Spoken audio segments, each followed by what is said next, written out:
आज मैं तुम्हें कुछ ऐसा बताने वाला हूँ जो तुम्हारे जिम ऑब्सेस्ड दोस्त तुम्हें कभी नहीं बताएंगे। क्या तुम जानते हो कि दुनिया के कुछ सबसे श्रेडेड, एथलेटिक और जैक्ड लोग कभी जिम नहीं जाते? हाँ, बिल्कुल सही सुना। और आज मैं तुम्हें एग्जैक्टली बताऊंगा कि वो लोग ऐसा क्या करते हैं। लेकिन उससे पहले एक सवाल, क्या तुमने कभी सोचा है कि जिम में घंटों टाइम स्पेंड करने के बाद भी बॉडी क्यों नहीं बनती? मैं बताता हूँ क्यों। क्योंकि तुम गलत गेम खेल रहे हो भाई। आज इस वीडियो में तुम्हें मिलेगा एक ऐसा 30 दिन का रोड मैप जो तुम्हारी बॉडी को ट्रांसफॉर्म कर सकता है, बिना जिम, बिना डंबल्स और बिना किसी एक्सपेंसिव इक्विपमेंट के। सिर्फ तुम, एक छोटी सी जगह और तुम्हारा खुद का बॉडी वेट। तो भाई, वीडियो बहुत एक्साइटिंग होने वाला है, इसलिए इसे शांति से पूरा देखना ताकि एक कैलिस्थेनिक्स बॉडी का सपना सच हो सके। लेकिन उससे पहले ये जान लो कि आखिर कैलिस्थेनिक्स बॉडी होती क्या है। अगर इसका मतलब ही नहीं जानोगे तो कैलिस्थेनिक्स बॉडी का सपना सिर्फ सपना बनकर रह जाएगा। क्योंकि ऐसी बॉडी बनाने के लिए सिर्फ मोटिवेशन नहीं, थोड़ा पैशन भी चाहिए। अगर तुम सिर्फ सिक्स पैक को ही कैलिस्थेनिक्स समझते हो तो तुम पूरी पिक्चर का सिर्फ 10% देख रहे हो। रियल कैलिस्थेनिक्स बॉडी सिर्फ मस्कुलर दिखने वाली बॉडी नहीं होती, वो होती है पावरफुल, फ्लेक्सिबल, एथलेटिक और फुल बॉडी कंट्रोल वाली बॉडी। ऐसी बॉडी जो सिर्फ मिरर के लिए नहीं बल्कि रियल लाइफ परफॉर्मेंस के लिए बनी होती है। Pull ups, push ups, jumps, balance, endurance, हर मूवमेंट में स्ट्रेंथ दिखनी चाहिए। और सच बोलूं, ऐसी बॉडी बनाना आसान नहीं होता, क्योंकि यहाँ मशीन्स तुम्हारी मदद नहीं करती। यहाँ तुम्हें खुद अपनी बॉडी का मास्टर बनना पड़ता है। डिसिप्लिन चाहिए, कंसिस्टेंसी चाहिए और सबसे इंपॉर्टेंट, पैशन चाहिए। अगर तुम सिर्फ 2 दिन मोटिवेशन में वर्कआउट करके रिजल्ट चाहते हो तो कैलिस्थेनिक्स तुम्हारे लिए नहीं है। लेकिन अगर तुम रेडी हो अपनी बॉडी को नेचुरली बीस्ट मोड में ले जाने के लिए तो बिलीव मी, अगले 30 दिन तुम्हारी सोच और बॉडी दोनों बदल सकते हैं। तो भाई, अब बात करते हैं उन एक्सरसाइजेस की जो सच में तुम्हारी बॉडी को ट्रांसफॉर्म करेंगी। और मैं यहाँ तुम्हें कोई रैंडम लिस्ट नहीं दे रहा। ये वो मूवमेंट्स हैं जो कैलिस्थेनिक्स की असली फाउंडेशन माने जाते हैं। इन्हें मास्टर कर लिया तो बाकी स्किल्स और एक्सरसाइजेस धीरे धीरे अपने आप अनलॉक होने लगेंगी। पहली एक्सरसाइज है पुल अप्स। और भाई, ये सिर्फ एक एक्सरसाइज नहीं है, ये एक टेस्ट है। जब तुम पुल अप करते हो तो किसी वेट को नहीं बल्कि अपने पूरे बॉडी वेट को कंट्रोल के साथ ऊपर खींच रहे होते हो। यही चीज इसे इतना स्पेशल बनाती है। इसमें बैक, ग्रिप, आर्म्स और ओवरऑल पुलिंग स्ट्रेंथ एक साथ ट्रेन होती है। अगर अभी तुमसे एक भी प्रॉपर पुल अप नहीं होता तो बिल्कुल टेंशन मत लो। इन्वर्टेड रोज और नेगेटिव पुल अप से शुरुआत करो। नेगेटिव पुल अप में बस ऊपर जंप करना है और फिर 3 से 4 सेकंड में धीरे धीरे नीचे आना है। यही मूवमेंट तुम्हारी पुलिंग मसल्स को मजबूत बनाता है। 3 से 4 सेट्स रखो। इन्वर्टेड रोज में 8 से 12 रेप्स और नेगेटिव पुलअप्स में 3 से 5 स्लो कंट्रोल्ड रेप्स। और ट्रस्ट मी भाई, जब तुम अपना पहला प्रॉपर पुलअप करोगे डेड हैंग से ऊपर तक, उस फीलिंग का कोई मुकाबला नहीं है। दूसरी एक्सरसाइज है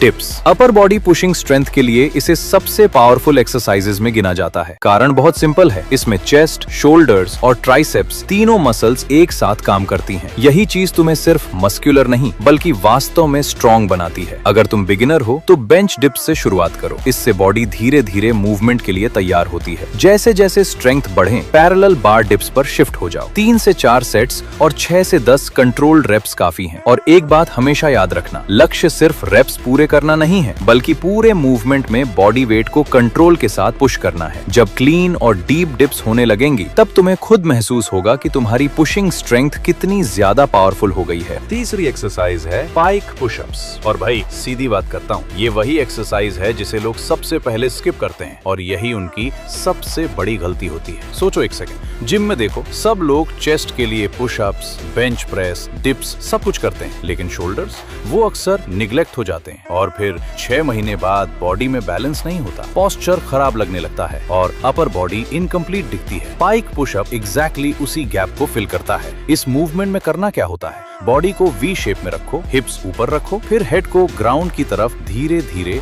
लोअर करो और वापस पुश करो। बस ये बिल्कुल वैसे ही शोल्डर्स को ट्रेन करता है जैसे जिम में ओवरहेड प्रेस करता है। फर्क सिर्फ इतना है कि यहाँ मशीन या डंबल नहीं, तुम्हारा खुद का बॉडी वेट रेजिस्टेंस बनता है। अगर बिगिनर हो तो सीधे फ्लोर पर मत करो, पहले इंक्लाइंड वेरिएशन ट्राई करो। हैंड्स को किसी एलिवेटेड सरफेस पर रखो, बेड, चेयर कुछ भी चलेगा। मूवमेंट आसान लगेगी और फॉर्म भी सही रहेगा। 3 से 4 सेट्स करो, 6 से 10 कंट्रोल्ड रेप्स। और भाई, एक चीज नोटिस करना, जैसे जैसे वीक्स बढ़ते जाएंगे शोल्डर्स ज्यादा स्टेबल फील होंगे, बॉडी कंट्रोल बेहतर होगा और हर पुशिंग मूवमेंट में एक नया कॉन्फिडेंस महसूस होगा। चौथी एक्सरसाइज है आर्चर पुशअप्स। और ये वो मोमेंट है जब नॉर्मल पुशअप्स एक सीरियस स्ट्रेंथ एक्सरसाइज बन जाती हैं। भाई, अगर तुमसे रेगुलर पुशअप्स अब आसान लगने लगे हैं तो ये एक सिग्नल है कि बॉडी प्रोग्रेस के लिए रेडी है। और आर्चर पुशअप एग्जैक्टली वही अगला स्टेप है। इस मूवमेंट में एक arm main pushing force generate करता है और दूसरा आर्म साइड में एक्सटेंडेड रहता है सिर्फ सपोर्ट के लिए। मतलब एक साइड पर ज्यादा लोड आता है, सिंगल आर्म स्ट्रेंथ बिल्ड होती है और बॉडी कंट्रोल एक अलग लेवल पर पहुंच जाता है। यही वो एक्सरसाइज है जो तुम्हें धीरे धीरे लेकिन सॉलिड तरीके से वन आर्म पुशअप की तरफ ले जाती है। अब करना कैसे है? 3 से 4 सेट्स, 5 से 8 रेप्स पर साइड। लेकिन भाई यहाँ एक बात हमेशा याद रखना, गोल सिर्फ रेप्स पूरे करना नहीं है। अगर तुम जल्दी जल्दी 8 रेप्स मार रहे हो लेकिन बॉडी सही पोजीशन में नहीं है तो उसका कोई फायदा नहीं। बॉडी को स्टेबल रखो, proper range of motion use करो, मूवमेंट को फील करो और हर रेप में कंट्रोल रखो। यही कंसिस्टेंसी तुम्हें वहां ले जाएगी जहां ज्यादातर लोग कभी पहुंच ही नहीं पाते। 5वीं एक्सरसाइज है पिस्टल स्क्वाट्स। और भाई ये सुनना जरूरी है, अगर तुम्हारी अपर बॉडी स्ट्रांग हो रही है लेकिन लेग्स पर ध्यान नहीं दे रहे तो ऑनेस्टली तुम्हारी बॉडी कभी ट्रूली एथलेटिक नहीं लगेगी, क्योंकि बैलेंस तब आता है जब ऊपर और नीचे दोनों इक्वली स्ट्रांग हो। और इसी वजह से पिस्टल स्क्वाट कैलिस्टेनिक्स की सबसे रिस्पेक्टेड एक्सरसाइजेज में से एक है। ये कोई सिंपल स्क्वाट नहीं है। एक ही लेग पर खड़े हो, अपने पूरे बॉडी वेट को कंट्रोल करो, नीचे जाओ और फिर वापस ऊपर आओ। सिर्फ लेग स्ट्रेंथ ही नहीं बल्कि बैलेंस, मोबिलिटी और कोऑर्डिनेशन भी एक साथ टेस्ट होते हैं। अगर अभी फुल पिस्टल स्क्वाट नहीं हो रहा तो बिल्कुल नॉर्मल है, किसी चेयर या वॉल का सपोर्ट लो और असिस्टेड वेरिएशन से शुरुआत करो। धीरे धीरे मूवमेंट को कंट्रोल करना सीखो। 3 से 4 सेट्स, 5 से 8 रेप्स पर लेग। और यहाँ भी एक बात याद रखना,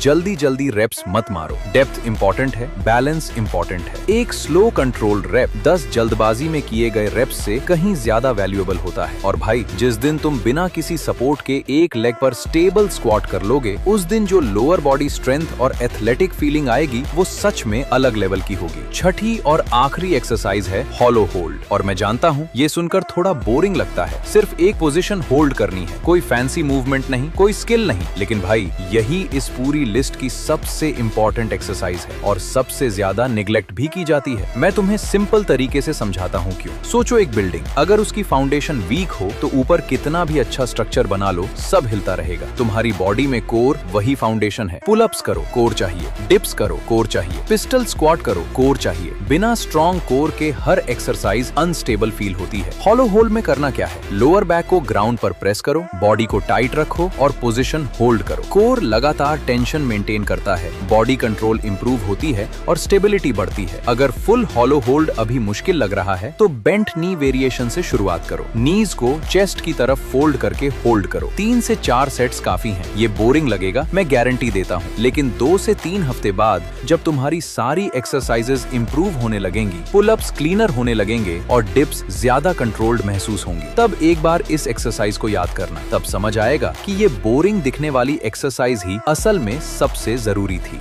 तो ब्रो यही थी वो 6 एक्सरसाइजेज जो तुम्हारी बॉडी को जेन्युइनली ट्रांसफॉर्म करेंगे। इन्हें कंसिस्टेंटली फॉलो करो, फॉर्म पे ध्यान दो और रिजल्ट्स खुद दिखेंगे। वीडियो वैल्यूएबल लगी हो तो सब्सक्राइब जरूर करो और उस दोस्त को शेयर करो जिसे ये सुनना जरूरी है। मिलते हैं नेक्स्ट वीडियो में, तब तक कीप ग्राइंडिंग ब्रो।